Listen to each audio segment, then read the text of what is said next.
क्या आजादी से बोलना अब एक अपराध बन चुका है? क्या संविधान पर भरोसा करना और अल्पसंख्यकों के हक में खड़ा होना अपराध विरोध कहलाएगा?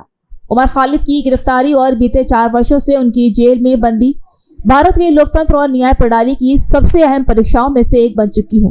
उमर जो जेएनयू के छात्र रहे हैं, जिनकी स्पीच में गांधी, अंबेडकर और संविधान की बातें थी, आज यूएपीए जैसे आतंकवाद विरोधी कानून के तहत कैद हैं, वो भी बिना किसी स्पष्ट सबूत के, बिना मुकदमे के, सिर्फ आरोपों के आधार पर। फरवरी 2020 के दिल्ली दंगों के बाद दिल्ली पुलिस ने उमर पर आरोप लगाया कि वे इन दंगों के पीछे षड्यंत्र का हिस्सा थे। लेकिन सवाल यह है कि अगर साजिश थी तो 4 सालों से उस साजिश का कोई ठोस प्रमाण क्यों नहीं सामने आ पाया? कोर्ट में पेश की गई चार्जशीट, लंबे इंट्रोगेशन और घंटों की सुनवाई के बाद ना तो कोई हथियार, ना कोई हिंसक अपील और ना ही कोई सीधा लिंक हिस्सा जो साबित हो पाया। सिर्फ उमर की स्पीच और उनका विचार आध्यात्मक रूप, जिसे अब उनके खिलाफ सबूत की तरह इस्तेमाल किया जा रहा है।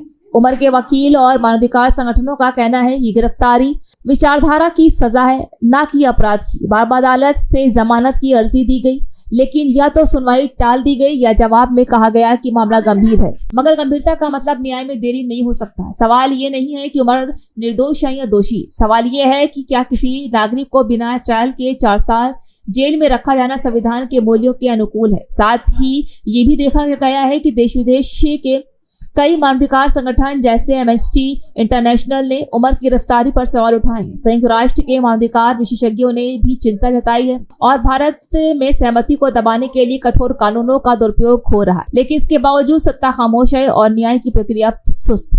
उमर के पिता कहते हैं कि उनका बेटा जेल में है क्योंकि उसने निडर होकर सच बोला है। क्या ये लोकतंत्र की हालत है, जहां सच बोलने वालों को सलाखों के पीछे डाल दिया जाता है? क्या ये चेतावनी है उन सब के लिए जो सत्ता से सवाल करते हैं? और अगर ऐसा है तो फिर ये सिर्फ उमर का मसला नहीं, ये देश के हर नागरिक का मसला है। रिहाई की मांग अब उमर के परिवार तक सीमित नहीं रही। देश के कोने कोने से युवा, शिक्षक, सामाजिक कार्यकर्ता और बुद्धिजीवी आवाज उठा रहे हैं। लेकिन क्या इन आवाजों को सुना जाएगा? क्या अदालतें इस चुप्पी को तोड़ेंगी या फिर एक विचार को सलाखों के पीछे रखने का ये खेल यूं ही चलता रहेगा?